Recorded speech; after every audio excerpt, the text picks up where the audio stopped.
If you could pause everything right now, stop thinking, stop working, even stop listening to this podcast, what would you feel? And specifically, what would you feel the need to do? That's what we're talking about in today's episode. My name is Jonathan Cottrell, and you're listening to Developer T. My goal on the show is to help driven developers like you find clarity, perspective, and purpose in their careers. You probably already know this, but silence can be uncomfortable. And not just for the reasons of the audible sense that you can hear your heart beating, but also because silence, and when I say silence in this case, I mean maybe true silence, but also stillness, not doing anything, can make us feel uncomfortable. Because it is usually in this kind of environment, this silent environment, that we have to face your unconscious self, or at least the quiet part. This is a very important part of you to become acquainted to. And as a developer, a lot of the time we keep ourselves busy. This particular persona doesn't tend to come out as often in our work because we have a lot of work to do. We tend to have tickets to churn through, and if we feel like doing something small, there's probably something small to do. But I want you to try, and it may feel very difficult, but I want you to try this stillness exercise of stopping everything that you're doing and just noticing whatever it is that you feel drawn to do next. What feels uncomfortable?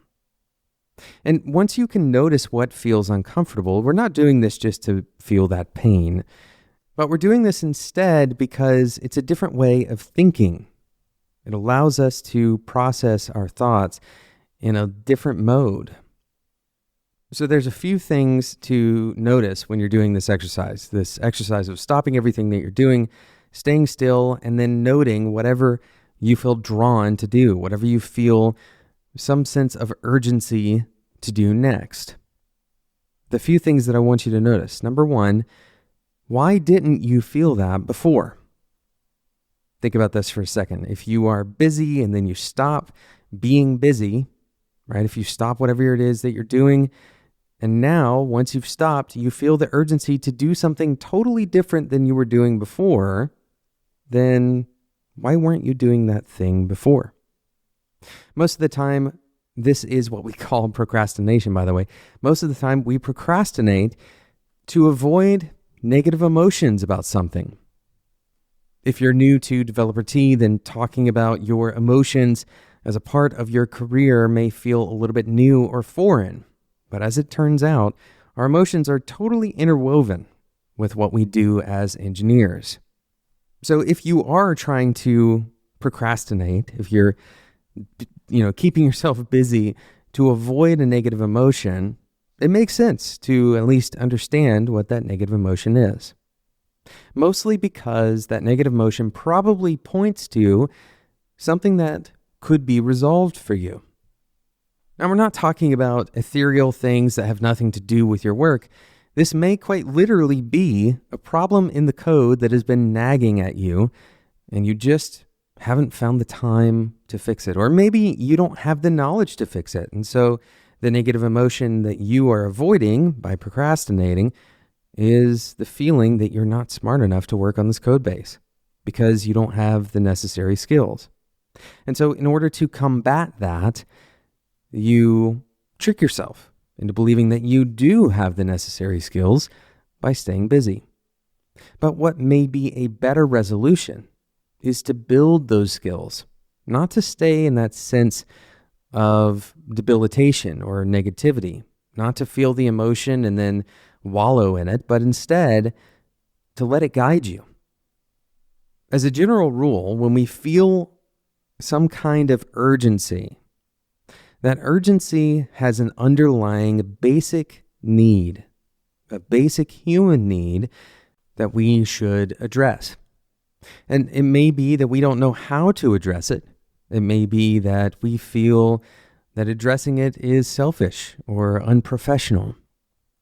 A good example of these basic needs is covered in Lara Hogan's book, Resilient management.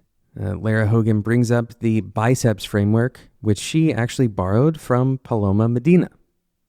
BICEPS stands for belonging, improvement, choice, equity, predictability, and significance. Each of these plays somewhat, and not equally on every single person, but each of these has some level of influence on the way that we feel every day as it relates to our work. And for some of us, we are lacking heavily in belonging. Maybe we don't have a sense of belonging in our personal lives, and we seek for that in our work, for example. But here's the critical kind of insight that I want you to take from this episode, and that is to connect to those feelings rather than pushing them away. We can subtly push our feelings away, or we can push our thoughts away by staying busy. This helps us stay away from a sense of guilt as well. Of course, we're not doing something wrong by staying busy. We're doing our jobs. This avoids guilt, but it also avoids whatever that emotion is that would lead us towards a healthier version of ourselves and help us become better engineers, more in tune with our intuition and more confident in the work that we do. I encourage you, instead of trying to push against your emotions, to invite those emotions to lead you. This is very different, by the way, than allowing your emotions to define you. Notice that you are not defined by your emotions, but rather your emotions are like signals from yourself to yourself. And sometimes those signals are too loud, or maybe they're distorted. Maybe we're feeling an emotion for a completely irrelevant reason, and that's okay. But we shouldn't push our emotions away, especially the ones that feel the most uncomfortable, because we will end up filling the void with something that kind of makes us numb to those emotions, and this can dampen our own self-intuition. Take time to connect with exactly what you're feeling in the moment. Thanks so much for listening to today's episode of Developer Tea. In lieu of visiting one of our wonderful sponsors, I'd love to ask you for a favor. Ratings and reviews are the best way to help other engineers like you find Developer Tea. So if you can go and leave a review, that will help us out tremendously. And it's not just a marketing push. I actually read every single one of these reviews and I take the feedback seriously. So please let me know what you like and what you don't. Thanks so much for listening to today's episode. This episode and every other episode of Developer Tea can be found at spec.fm and of course in whatever podcasting app you're currently using. This episode was produced by Sarah Jackson. My name is Jonathan Cottrell, and until next time, enjoy your tea.